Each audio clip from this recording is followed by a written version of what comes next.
Assalamualaikum warahmatullahi wabarakatuh. Saya Anissa Iswarini dari kelas C.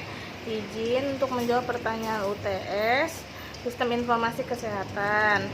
Jawaban yang pertama, sistem informasi kesehatan adalah suatu sistem pengelolaan data dan informasi kesehatan di semua tingkat pemerintahan secara sistematika dan terintegrasi untuk mendukung manajemen kesehatan dalam rangka peningkatan pelayanan kesehatan kepada masyarakat. Sistem ini terdiri dari gabungan perangkat dan prosedur yang digunakan untuk mengelola siklus informasi. Sistem kesehatan adalah hal yang selalu diperlukan dalam pembuatan program kesehatan, baik dari analisis situasi, penentuan prioritas, pembuatan alternatif solusi, pengembangan program, pelaksanaan dan pemantauan hingga proses evaluasi. Adapun manfaat pengadaan sebuah sistem informasi kesehatan ini di dalam suatu fasilitas kesehatan diantaranya adalah yang pertama, memudahkan pasien mendapatkan pelayanan kesehatan. Yang kedua, memudahkan fasilitas kesehatan Vaskes dan dalam mendata setiap pasien yang mendaftar untuk berobat. 3. Mengontrol semua kegiatan yang berlangsung di dalam Vaskes tersebut.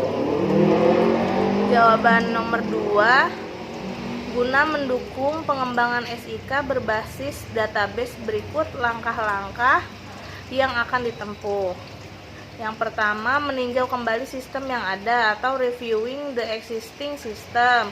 Yang kedua, menentukan kebutuhan data atau defining data needs. Yang ketiga, faktor-faktor yang mempengaruhi alur data atau determining the data flow. Yang keempat, desain pengumpulan dan cara pelaporan data atau designing the data collection and reporting tools. Yang kelima, pengembangan prosedur pemrosesan data atau developing procedure for data processing. Yang keenam, mengembangkan program pelatihan atau developing the training program. Yang ketujuh, uji coba sistem atau pretesting the system. 8. Monitoring dan evaluasi pada sistem atau monitoring dan evaluating the system. 9. Mengembangkan mekanisme diseminasi dan umpan balik data atau developing data dissemination and feedback mechanism. Yang ke-10, mengembangkan sistem informasi dan manajemen kesehatan atau enhancing the health management information system.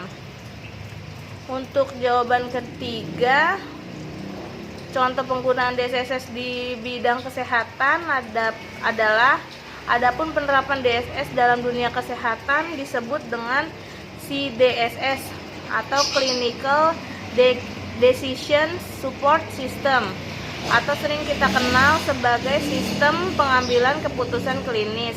Merupakan suatu sistem elektronik yang didesain untuk membantu klinisi atau tenaga medis dalam mengambil keputusan klinik.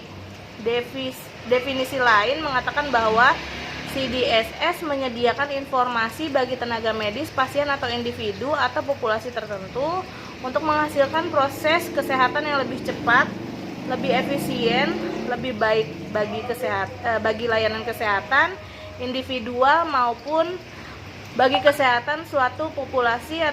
Komponen Clinical Decision Support System yaitu yang pertama, database atau basis pengetahuan dan akuisisi pengetahuan medis, yaitu kumpulan data yang tersusun secara terstruktur dan dalam format elektronik yang mudah diolah oleh program komputer menurut Ines dan Aplan 2001.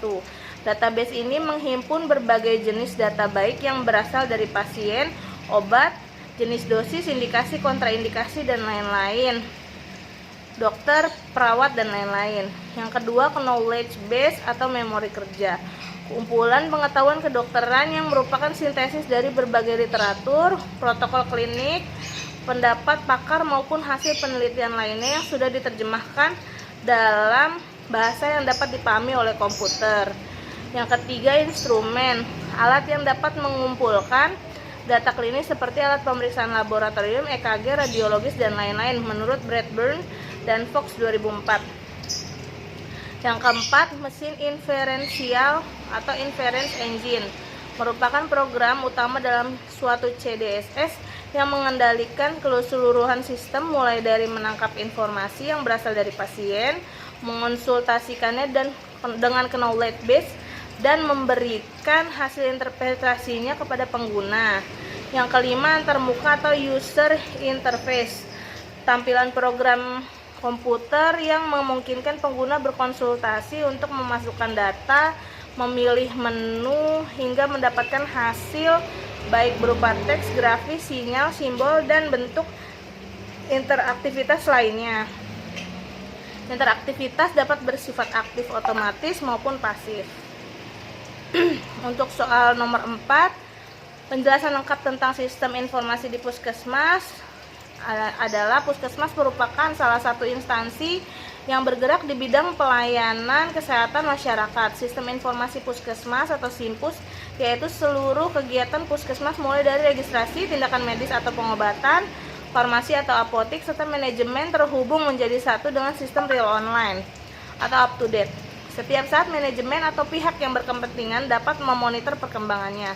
SIMPUS merupakan sebagian kemampuan sistem informasi manajemen puskesmas yang terintegrasi di samping keuntungan lain seperti pertama, pencatatan medical record, 2, kecepatan pelayanan administrasi, 3, pembuatan laporan data penyakit secara cepat dan akurat. Yang pertama, tujuan sistem informasi kesehatan puskesmas yaitu memberikan pelayanan kepada masyarakat melalui sistem informasi yang terintegrasi di semua unit pelayanan puskesmas sehingga dapat meningkatkan kecepatan proses pelayanan, mempermudah akses data, pelaporan, dan akurasi data sehingga menjadi lebih baik. Yang kedua, prototipe sistem informasi kesehatan puskesmas.